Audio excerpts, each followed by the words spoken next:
right, everyone, let's get things going. This year's conference theme is Women in STEM, inspiring the next innovation wave. And it focuses on the essential role of women in STEM and they play, bringing innovative solutions to today's most pressing concerns. And I think we can all agree that it's clear. Women remain underrepresented in the STEM fields. Female computer science majors work in tech, 28% of the industry's workforce, and only 38% of female science majors work in tech, 50% of all STEM graduates. And on the flip side, we know that the opportunity, it's evident. Bringing more women to the STEM table will have a great gained impact.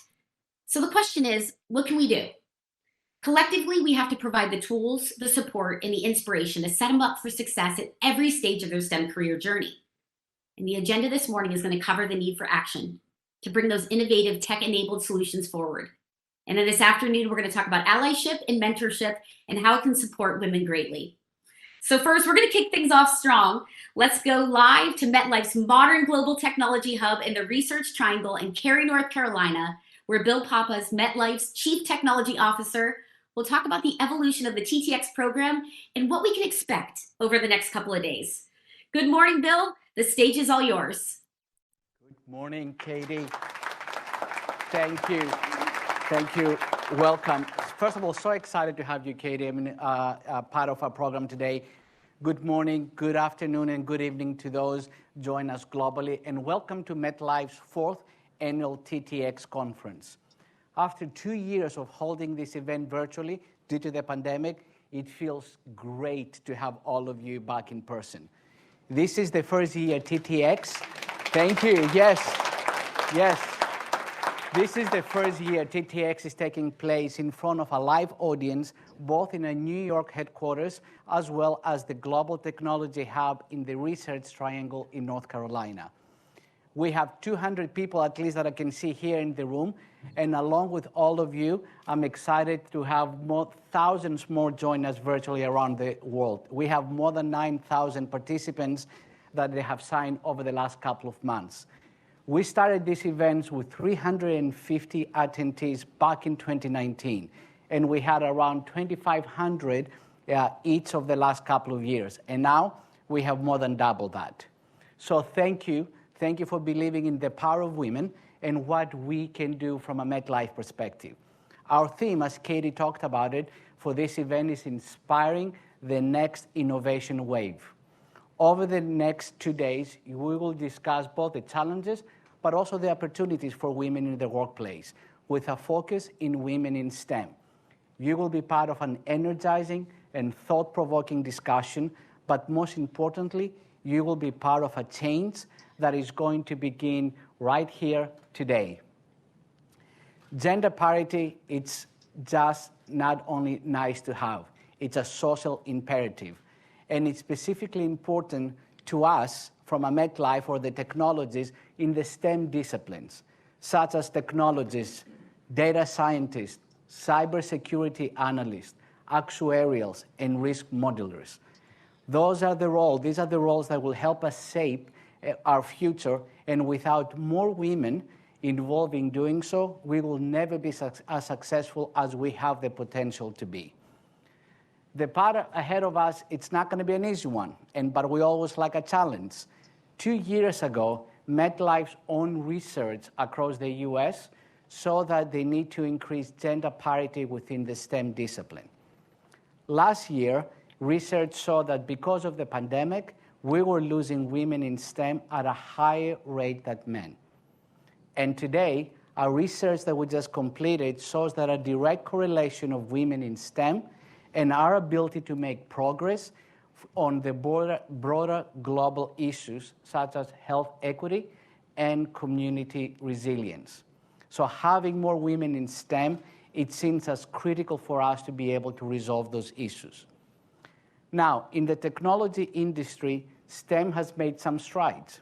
However, still a significant representation gap remains.